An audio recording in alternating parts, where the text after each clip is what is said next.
Have you ever reached a point in life where you simply don't want to be seen anymore? Not because you hate people, not because you want to disappear from the world, but because something inside you has quietly changed. The attention that once felt normal now feels exhausting. Conversations feel heavier than they used to, and sometimes being noticed feels like carrying a version of yourself that no longer feels true. Carl Jung believed moments like this are not random. Sometimes, when a person stops wanting to be seen, it means the old identity they built for the world is starting to fall apart, and something deeper within the psyche is trying to emerge. But here's the strange part. From the outside, it can look like someone is simply withdrawing from life. Yet inside, a powerful psychological transformation may be taking place. For many people, this feeling doesn't arrive suddenly. It grows slowly. At first, you may not even notice it. You simply start choosing quieter options. Staying home feels more comfortable than going out. Conversations that once felt easy begin to feel strangely draining. You might still show up in the world the same way you always have. You go to work, talk to people, respond politely, and play the roles you've always played. But inside, something feels different. There's a quiet distance between who you appear to be and who you feel yourself becoming. You begin to notice how often people interact with a version of you they already know. They respond to your habits, your personality, the identity you built over the years. And slowly, that familiar identity starts to feel heavy. Not wrong, just outdated.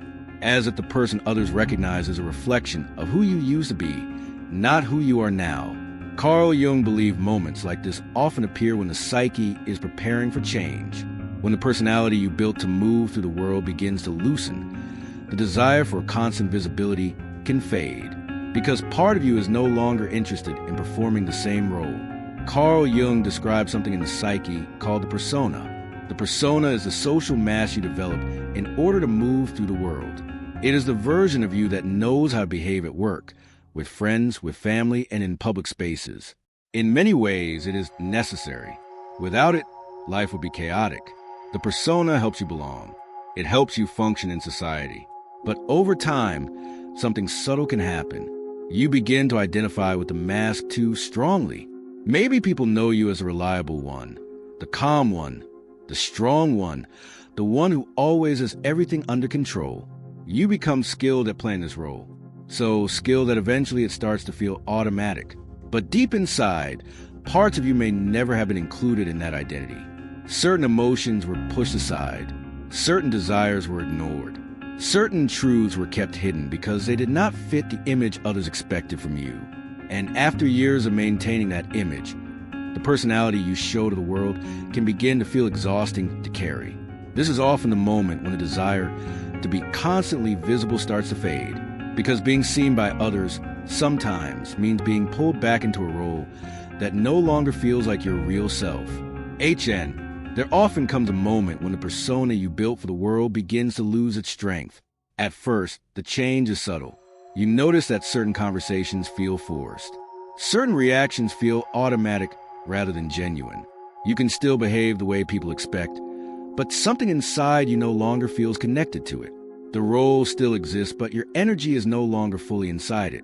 Carl Jung believed this is often the beginning of a deeper psychological movement. The identity you built for society starts to loosen, and the psyche begins searching for something more authentic. This can feel confusing. From the outside, your life may look exactly the same. People still recognize you the way they always have.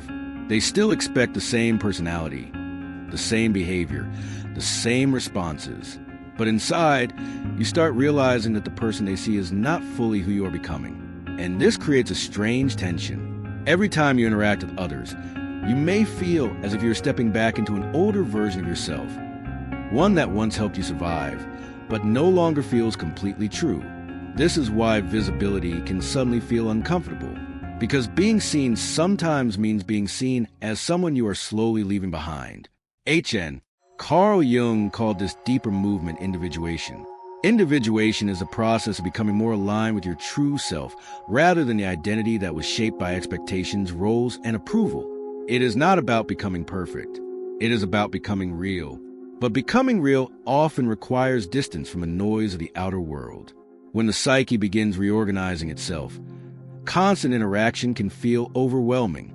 The mind needs space to observe, reflect, and understand what's been hidden beneath the surface for years. This is why solitude can suddenly start to feel meaningful instead of lonely. In quiet moments, you begin noticing things about yourself that were easy to ignore before. Certain patterns become clearer. Certain emotions become harder to dismiss.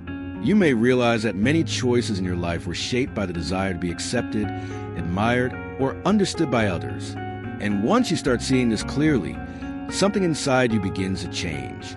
The desire to constantly present yourself to the world becomes less important, not because you have nothing to offer, but because a deeper part of you is slowly taking shape, and it needs silence more than attention. As you step back from constant visibility, another part of your psyche begins to emerge. The shadow. Jung described the shadow as all the parts of yourself that you pushed aside to fit the identity others expected. These are feelings, desires, and traits you were taught to hide: anger, fear, envy, dependency, grief, sensitivity, even unlived creativity. The more polished your persona, the more likely important parts of yourself were left behind. When you withdraw from the world, it may feel like retreat, but inwardly, you are meeting these forgotten aspects. You may notice insecurities beneath what once looked like confidence, fear hidden beneath selflessness, loneliness hidden behind independence. This encounter with the shadow is not punishment. It is a necessary part of becoming whole. In silence, the psyche begins to integrate these neglected pieces, allowing you to understand yourself more deeply. The withdrawal that once seemed like fatigue or disinterest now takes on a new meaning. It becomes sacred time, a workshop for soul. You are no longer performing for others. You are listening to yourself. And this is where true transformation begins. Not all withdrawal is part of growth. Sometimes, the desire to hide comes from pain the psyche is trying to protect itself from. Shame, rejection, unresolved trauma, or past humiliation can create a system where being seen feels dangerous. After repeated hurt, social contact can feel exhausting. Not because you're changing spiritually, but because your nervous system has learned that exposure can cause harm. In these moments, invisibility is a form of intelligent self-protection. You avoid situations where your feelings might be dismissed, where your sensitivity might be misunderstood, or where your truth might be rejected. You shrink your life to avoid being touched where you are still tender. The difference is subtle but important. Growth-driven withdrawal feels expansive, even sacred. It opens space for integration. Pain-driven withdrawal feels contracted. It is heavy, tense, protective, and sometimes lonely. Jung understood both sides. The psyche uses withdrawal both as a tool for individuation and as a defense against harm. Understanding which path you are on requires honesty. Are you stepping back to become more real, or are you hiding to avoid the ache of old wounds? Recognizing this difference is the first step toward either healing what is hidden or honoring the space needed for growth. Not all withdrawal comes from pain. Sometimes, pulling back from visibility is a response to awakening, a subtle shift where the nervous system and psyche demand quiet, reflection, and sensitivity. After years of maintaining social masks, performing roles, and meeting expectations, your energy begins asking for space. You start noticing the difference between shallow interactions and meaningful presence. Small conversations that once seemed effortless now feel draining, not because you dislike people, but because your awareness has expanded.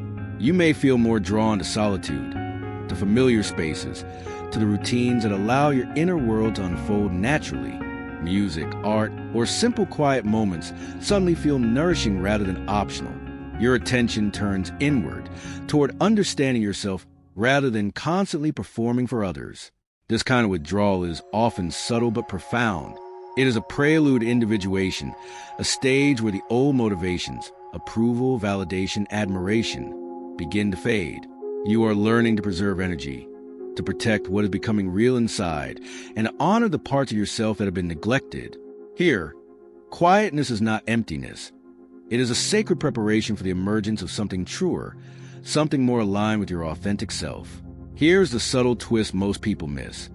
From the outside, both paths, growth and protection, can look almost identical.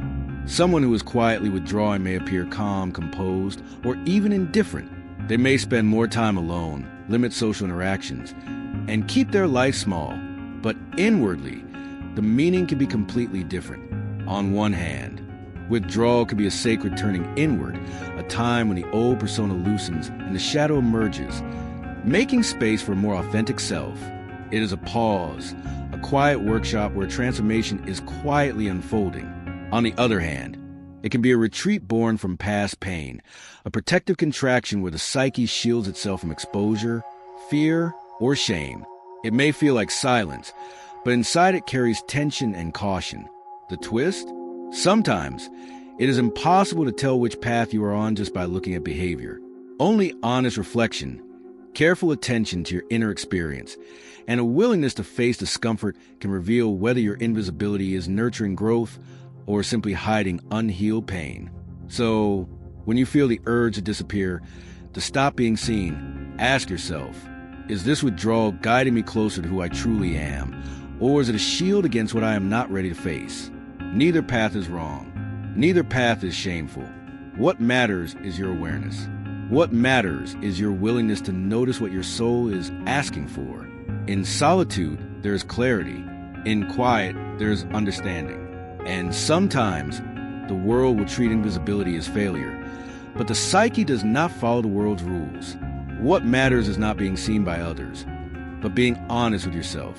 This is where real transformation begins. If these words resonate with you, take a moment to sit with them. Reflect, journal, notice what your own withdrawal is teaching you. And if you feel called, share your thoughts in the comments. Your experience may help someone else feel less alone in their own journey. Because whether it is growth or protection, your inner life deserves recognition, care, and understanding.